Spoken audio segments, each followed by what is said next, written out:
parliamentary election in France, the far-right National Rally and its allies reached 33% of the national popular vote. This according to the data that was released by the Interior Ministry. The left-wing New Popular Front alliance came in second with 28%, while the centrist Together coalition reached 20%. The final result now depends on days of horse trading before the next week's runoff. If all goes well for the National Rally in next week's runoff, France will witness its first far-right government since the Second World War. But what will be different with the National Rally at the helm? For starters, France's immigration policy will be toughened. The far-right party, it's vowed to end birthright citizenship, under which children born to two foreign parents in France automatically obtain citizenship at the age of 18. Jordan Bardella, the man vying to be National Rally's Prime Minister, said, I'm quoting here, the automatic acquisition of French nationality is no longer justified in a world of 8 billion people when daily evidence of our inability to integrate and assimilate is multiplying on our soil. Moreover, the party separately unveiled plans to reduce access to medical services for illegal immigrants to emergencies only and limit access to welfare benefits to French citizens only.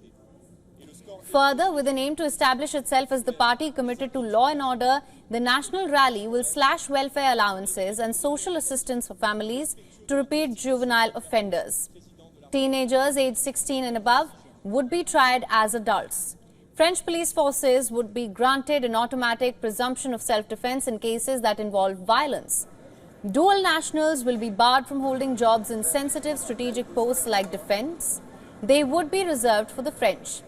On the international front, National Rally has promised to cut funding to the European Union by up to €3 billion a year to fund cuts. The party has pledged to continue France's support for Ukraine, but has signaled that the military assistance could be watered down. As far as social security is concerned, National Rally would scrap Macron's pension reforms and reinstate the traditional retirement age of 62.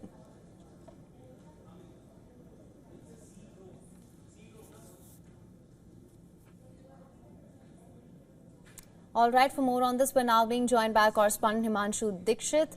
He is joining us live from Paris. Thank you so much for joining us. Now, Himanshu, I want to begin by asking you, with Le Pen's win confirmed, the question is, how are the other factions positioned? Do you think Macron can somehow reach that magic number of 280 before the runoff? Well, it seems absolutely impossible that that will happen for Emmanuel Macron. Emmanuel Macron has been an extremely unpopular leader in France. And after this decision of calling these snap elections, his image, his legacy will go down further. What Marine Le Pen party did yesterday was historic. They are now leading by 34 points in the first leg. The second leg is supposed to happen on the 7th of July. It's then when we will have a clear picture of what will happen. I think, as you might have probably reported before, that each candidate yesterday who got 50% and more outrightly has the majority and has won the seat. However, if you see the averages, 34, 29 and 22 to the left, to the right, to the left and the centrist of Macron respectively, which means that we will go to the second round on the 7th of July, and that will give us a clearer picture of what actually happens.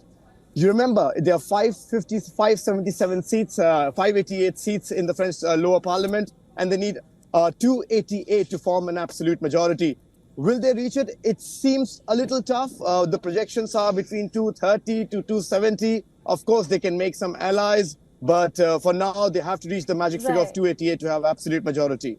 All right, so 288 is the number. Thank you for correcting me there. Also, that's exactly what I was going to come to next. Do you think there's any alliance that Macron can stitch together to keep the far right from power? Is that a possibility at this moment? That's a very good question. That was his initial plan when he called. He actually wanted to call the bluff of French public when they voted for European Union for the far right. He expected that he called these elections at a very small time frame. He expected the left to reach out to him so that he can form an alliance. That did not happen. In fact, both the left alliance and the right alliance have clearly stated that they will not make any alliance with Macron's party. So it seems highly unlikely. All right. And that being said, what happens if the runoffs fail to declare a clear winner? From what I understand, Macron may retain power. What's your assessment? It's a very uncharted territory. We do not know what exactly would happen at that time.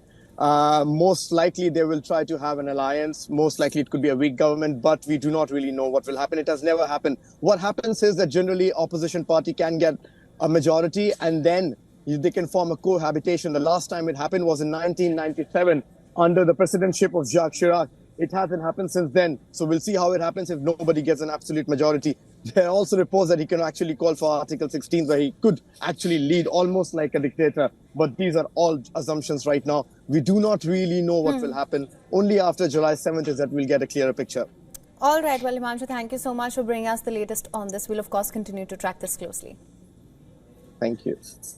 For latest news, download the WION app and subscribe to our YouTube channel.